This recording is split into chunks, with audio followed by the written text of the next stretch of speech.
Let's talk about, if you are in business at the moment still, and you're in a really good position, or you're in a position, what do we need to do now to thrive, not just survive? And you've probably heard that before. So I'd love to know, what does UFC do now potentially in retention? And then, what is your how do you market to, go get new audiences through the door?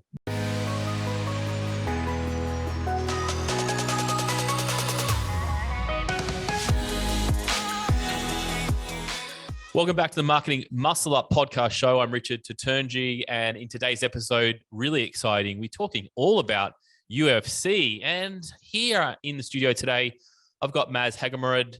He is the UFC Gym Australia and New Zealand CEO, and he's been in this space for many, many years. And really excited to speak to him today because, he's moving mountains, changing things, and ensuring that, the state of this industry remains a positive and profitable one to impact more people. Welcome to the show, Maz. Thank you, Richard. Appreciate it. Good to have you here. Now, UFC, when people think of UFC, they go, well, are we talking about fighting? But we're talking about gyms today, Maz. We are, absolutely, mate. But we are, what we say internally is we are all fighters in one way, shape or form. Love it. All fighters in one shape or form. Talking about fighters, over the last 2 years, we've had to fight to keep our businesses alive. You've had to fight, you keep your gyms open, and things have really changed and adjusted. So I'm going to really enjoy this episode. I'd love to talk to you more about this. The first time we've kind of jammed. I want to talk to you about, from your seat, where you're sitting, and how does the fitness industry look? What's happened probably over the last couple of years is my first question. And how are you seeing it today? Yeah, look, it's very interesting. The biggest shift, I guess, and most people would be aware of it, is the digital space.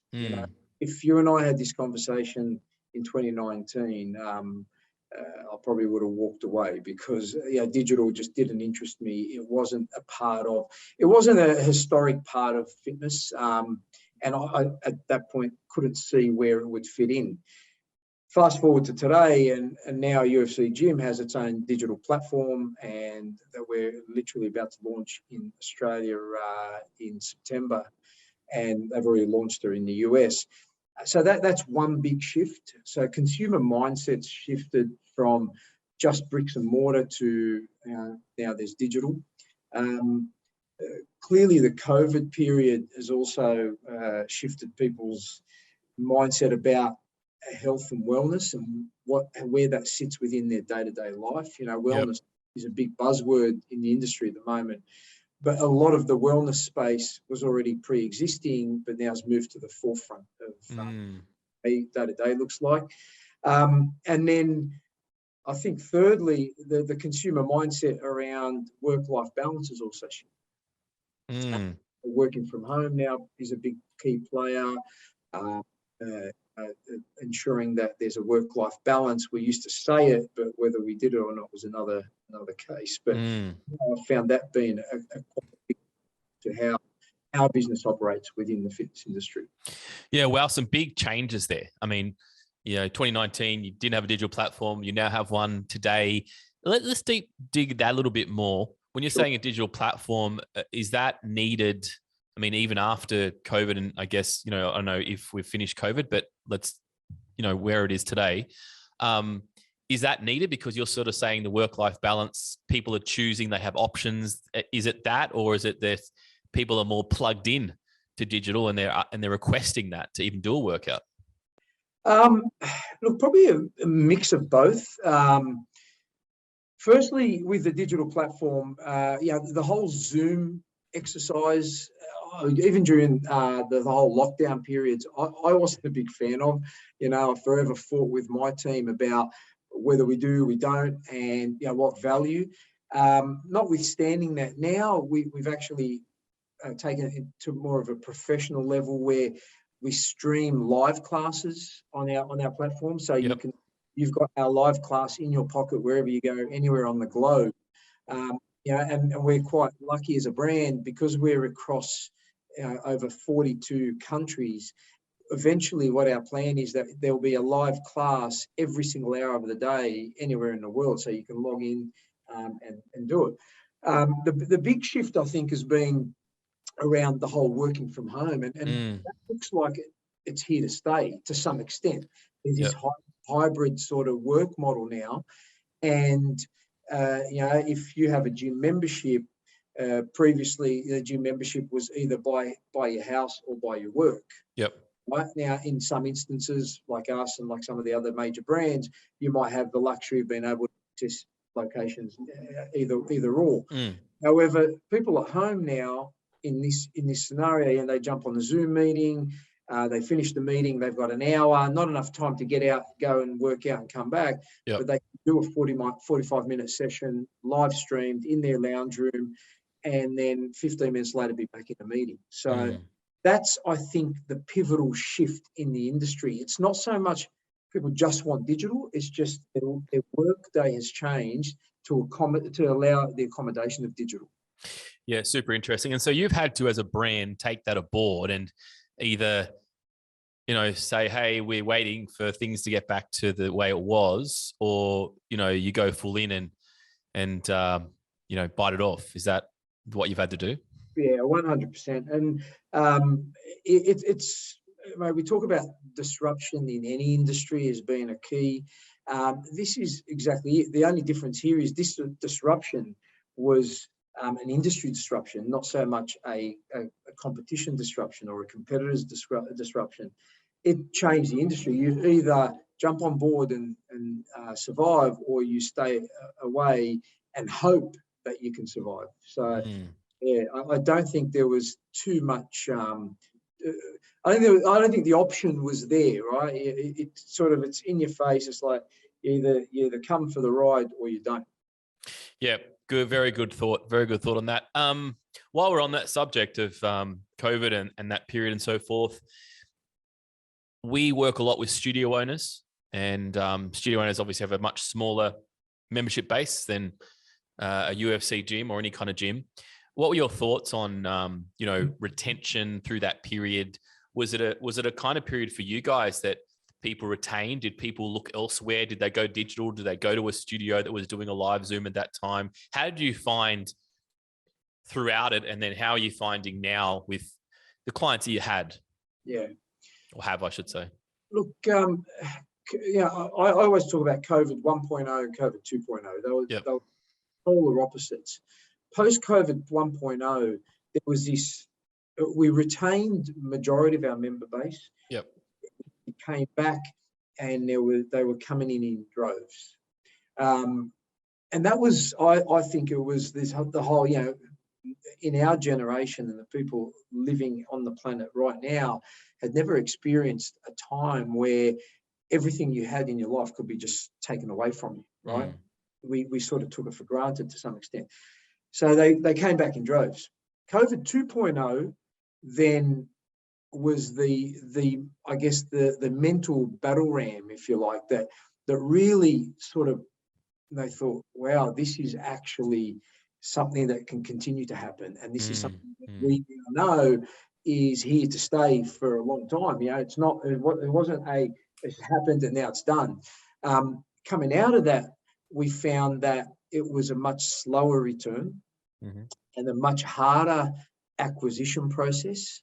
Now, the pie definitely shrunk. Like, there was a lot of, and it's sad to see, there's a lot of fitness industry experts, coaches, boxers, gyms, boutiques that closed down, and so the market shrunk. Now, in normal circumstance and how economics work, if that shrinks, then you have a bigger pool to fish in. But that wasn't the reality. The reality is people then, I believe, developed habits of training at home, training in the park, looking at other alternatives, walking and running and bushwalking and climbing and all these other alternatives.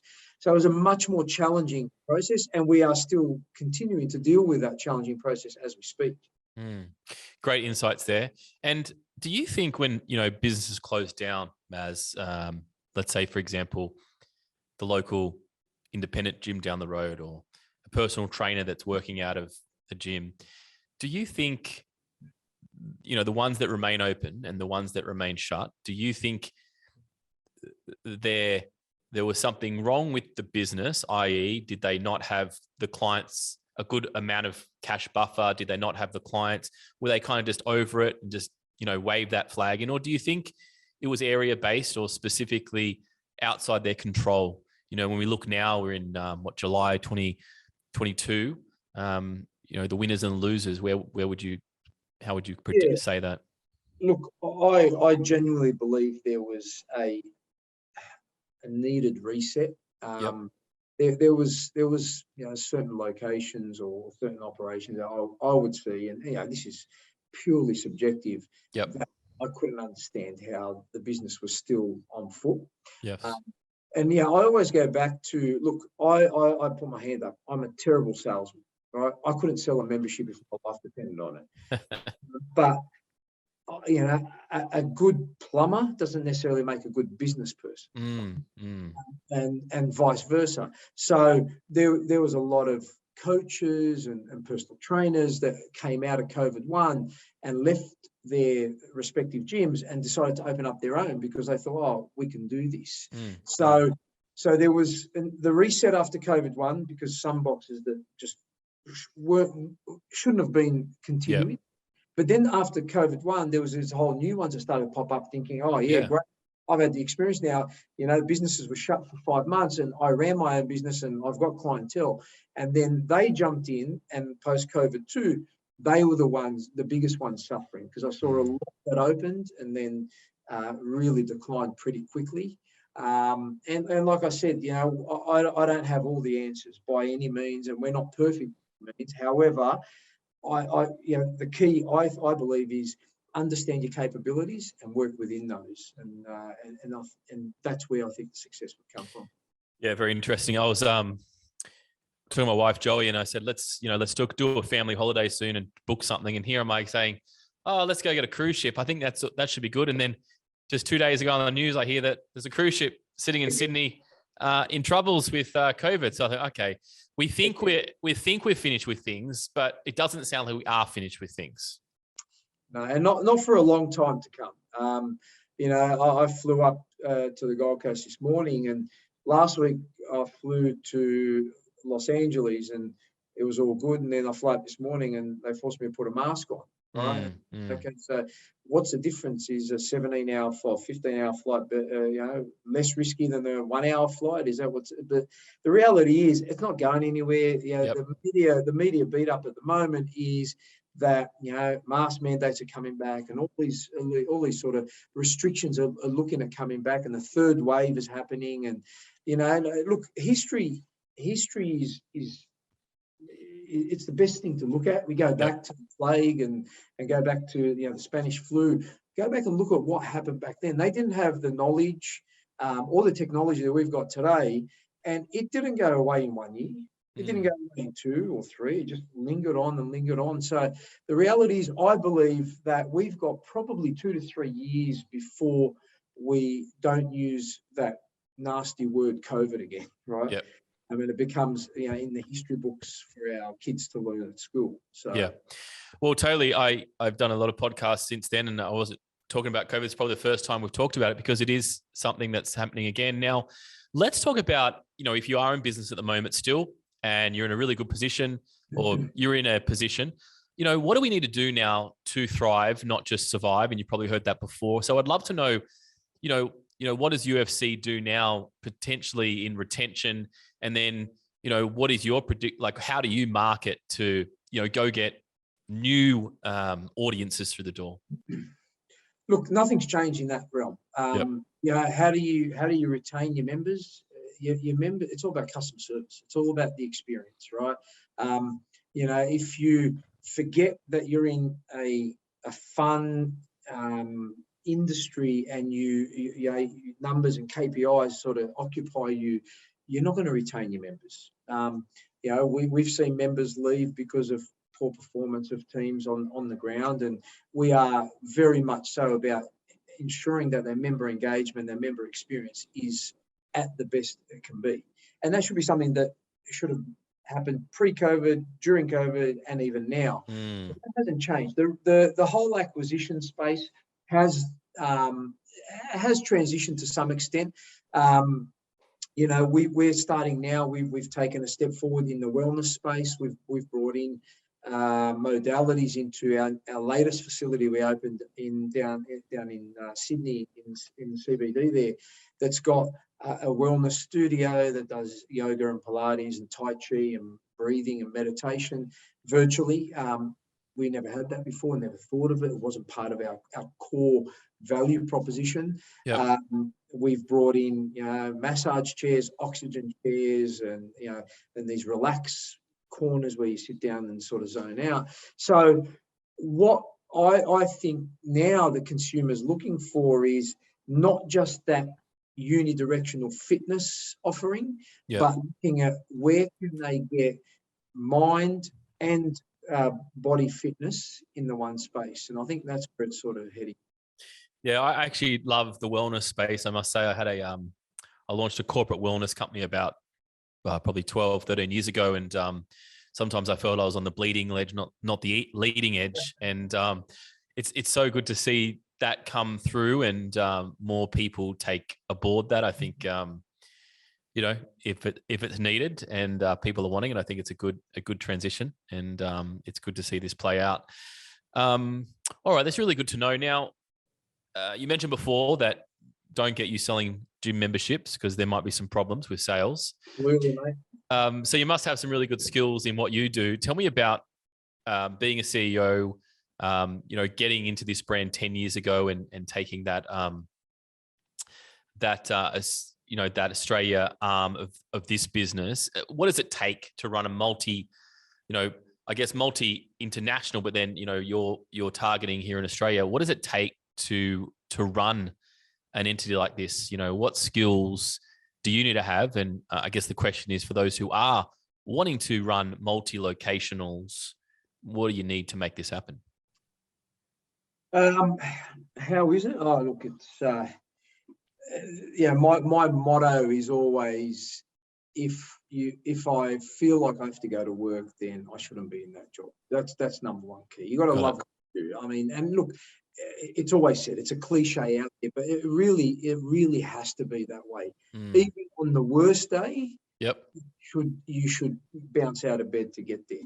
But in terms of skill sets and capabilities, time management is, I think, not just fitness industry, any role, time management is critical, right? If you lose control of time management, then you're at the beginning of the end. So I work across time zones. I've got teams in the US that I work with, and obviously in Australia, be it on the West Coast, East Coast. New Zealand is another one that sits at a different time zone.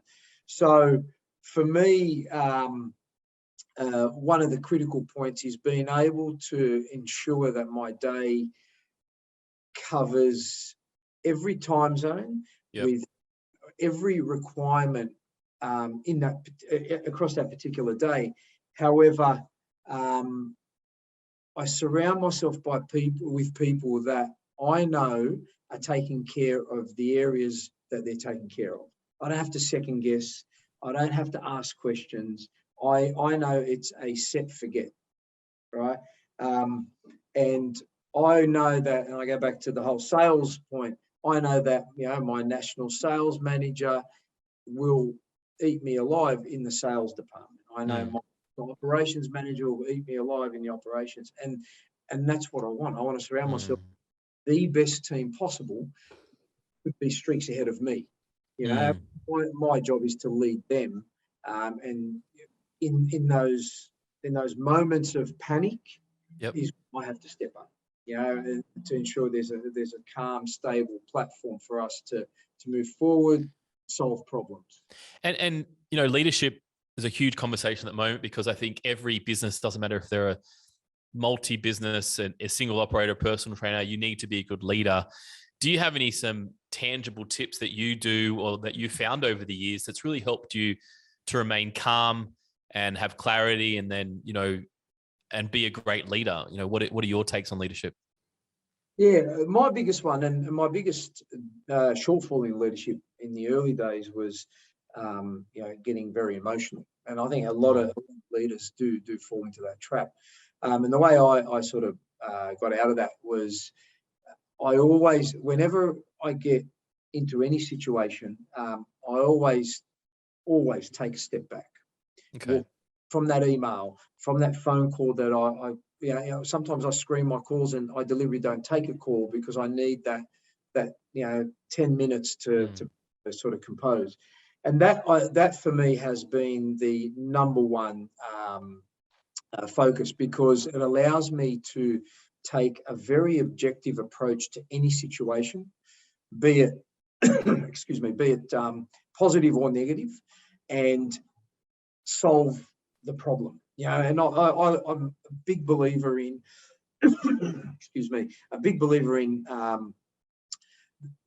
a problem is only a problem without a solution. Right. So I always look at the solution before I look at the problem, because I've never ever in my career had a situation that hasn't had an outcome, and never will I. There's always an outcome. They're not always pleasant, they're not always ideal, but there's always an outcome.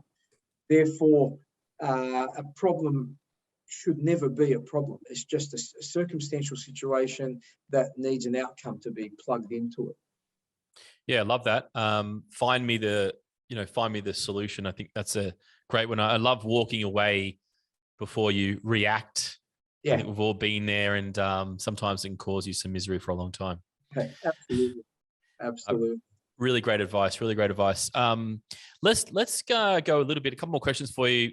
Let's talk about club managers. There is, in our world, sometimes you'll have an owner operator and then they're trying to get away, and they're trying to find a club manager or a studio manager.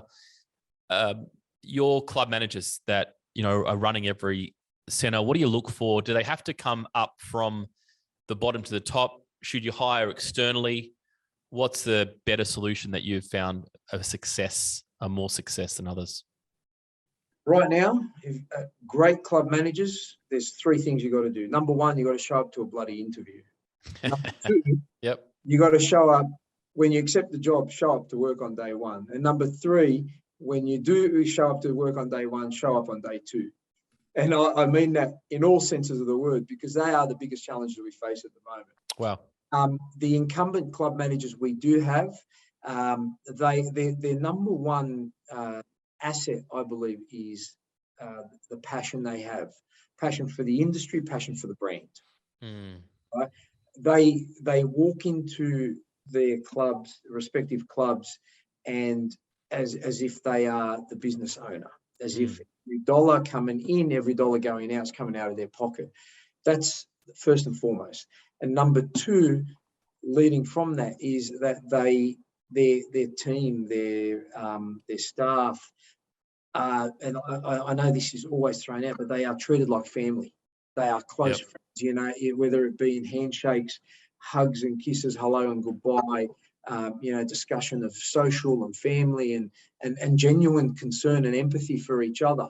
That's what drives it. I've got members of my team that started initially doing work with us for free at the start. There was no role for them, and they just come in and do, and then slowly there was a bit of contract work, and now I've got a regional manager that's been with us since day one.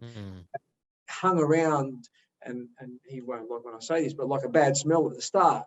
But there was no roles, and now he's our regional manager, and he I believe treats the brand as close to sort of his own as I do. So, but we always look within. I always want people that are with us and show us loyalty and show us that passion.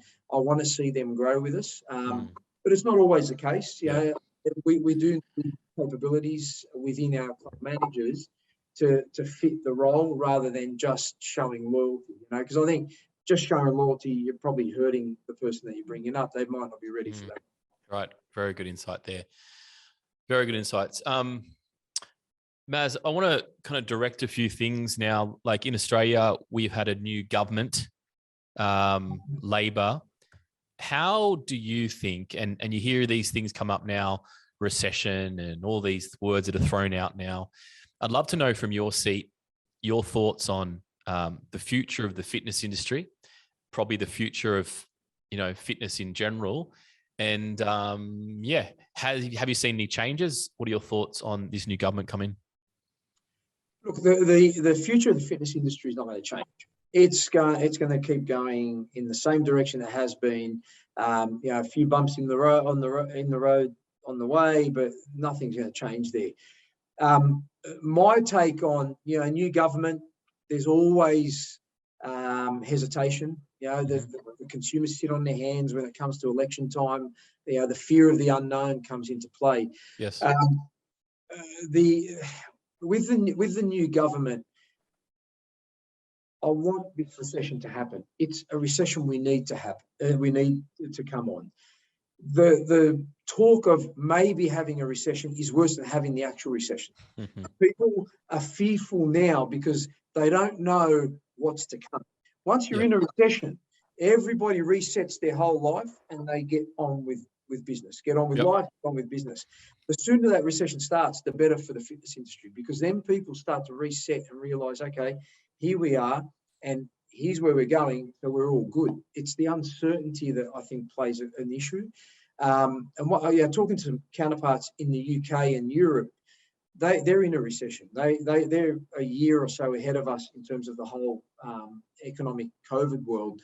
And what they're saying, reporting to us, is that, or to me, is that now the consumer, the fitness consumer in the UK has placed the gym membership as a necessity rather than a discretionary spend. Now, if anything, history is to go by, Australia really does follow the UK, the US in our trends. So maybe in the next 12 months, that's where we're going to be, but we need some certainty in the economy. And at the moment, we don't have it. Very, very good insights. It sort of reminds me of when people are not sure through, even now, COVID, we were sure we had to stay at home. Now it's like, okay, we can do what we want. And it's almost, you're sort of saying it's a similar thing where it's like, well, we're not sure. We're just waiting around, seeing what happens, right? 100%, without a doubt. We don't know whether the bank wants more money on our home loan. We don't know whether we're going to have to put more money in our petrol tank. I don't know whether I can buy one lettuce or two lettuce. I don't know whether I can go to the gym or not go to. All these variables play a key role. Until we get level certainty, then the consumer's going to be confused. Great insights. Now, just before you wrap up, I would love to know a little bit, some short hacks from you. You mentioned a lot on leadership. I love to know what people do every day to kind of get them pumped for the day, get them ready, run the day. They say, what are your mental hacks or rituals that you do as the CEO of UFC to be the fighter inside you? First and foremost, I start my day at 3 a.m. Wow. 3 a.m. is a great start to the day. It gives me 2 hours where the rest of the country is quiet. And that's where I do my reflection, self-reflection. I reflect on the business. And then I really do look at not where the business is at the moment or where it's come from. I look at where we can go. What I mean by where we can go, not where we are going, but where we can go. And that's what excites me. That's what gets me bouncing out of bed. There's whatever brand, whatever gym you own, whatever studio you own, there's a lot of positives. It's just you have to get through the clutter of the negatives of day-to-day life to see that.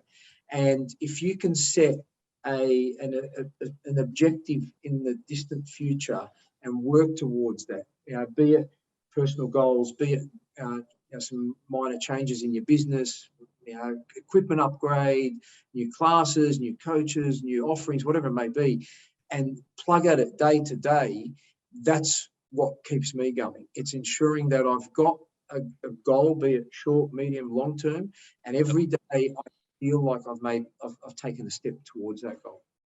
So good. Really, really good insights. I hear a saying that, and I love this, the 3 o'clock, you hear the 5 o'clock club and all those kind of things. if you had those 2 hours in the morning, would you work out, or would you basically think about the business and do the most productive work? Where do you sit? Because a lot of people get up and they say, "Oh, I'm going to work out first." But someone who wants to grow, what's the number one thing you'd do?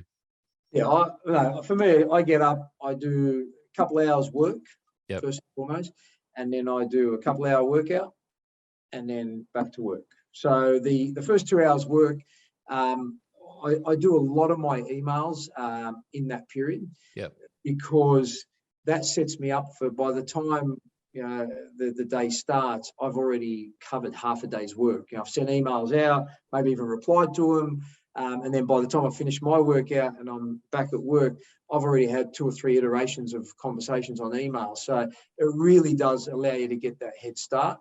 But really, for me, and this is on a personal note, that is my moment of clarity. Between 3 a.m., 3 and 5 a.m., that's where my clarity is. Once the sun rises, then chaos ensues, and no clarity then. So. Love it. Well, thanks so much for your time. I know you're a super busy man, flying everywhere. Really appreciate the time here to share your wisdom, insights, and what's been happening in the UFC world over the last couple of years. Awesome, Rich. Appreciate it, mate. Anytime. Thanks so much. Guys, hope you enjoyed this episode, the Marketing Muscle Up podcast show. If you want more of these, just subscribe, tune in. And if you do want to get help with your marketing, jump on our website, commarketing.com.au, and subscribe to be a marketing ninja. Thanks, guys.